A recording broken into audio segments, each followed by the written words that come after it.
Hello ನಮಸ್ಕಾರ royal ಮಂದಿಗೆ. ಇವತ್ತಿನ ನಮ್ಮ ಆರ್ಡರ್ ಬಂದು ಸೀಮಂತ ಫಂಕ್ಷನ್ ಆಗಿತ್ತು. ಅದಕ್ಕೋಸ್ಕರ ಎಲ್ಲ ಸಾಮಾನು ಹಾಕೊಂಡು ನಾವು ಹೊರಟ್ವಿ ಹಟ್ಟಿಯಲ್ಲಿರುವಂಥ ಆಫೀಸರ್ ಕ್ವಾರ್ಟರ್ಸ್ ಕಡೆಗೆ.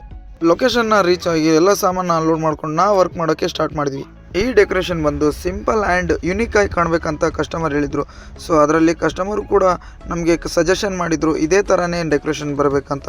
ಸೊ ಅವ್ರಿಗೋಸ್ಕರನೇ ನಾವು ಎಲ್ಲ ಅರೇಂಜ್ಮೆಂಟ್ ಮಾಡಿಸಿದ್ವಿ. ಸೊ ಫೈನಲ್ ಆಗಿ ಹೇಗೆ ಕಾಣ್ತಾ ಇದೆ ಅಂತ ನೋಡೋಣ ಬನ್ನಿ.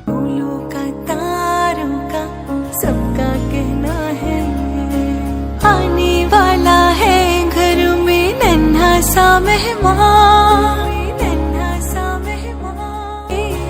बेटा हो या बेटी नहीं मन में कोई भेद, एक है कान्हा एक लक्ष्य. ನಾವು ಮಾಡಿರುವಂಥ ಈ ಡೆಕೋರೇಷನ್ ನೋಡಿ ಡಾಕ್ಟರ್ ಹರ್ಷದ್ ಆ್ಯಂಡ್ ಫ್ಯಾಮಿಲಿ ತುಂಬಾ ಇಷ್ಟಪಟ್ಟರು. ನಿಮ್ಮ ಮನೇಲೂ ಕೂಡ ಇದೇ ಥರ ಡೆಕೋರೇಷನ್ ಬೇಕಾಗಿದ್ರೆ ಕೆಳಗಡೆ ಕಾಣ್ತಿರೋ ನಂಬರ್ನ ಕಾಂಟ್ಯಾಕ್ಟ್ ಮಾಡಿ.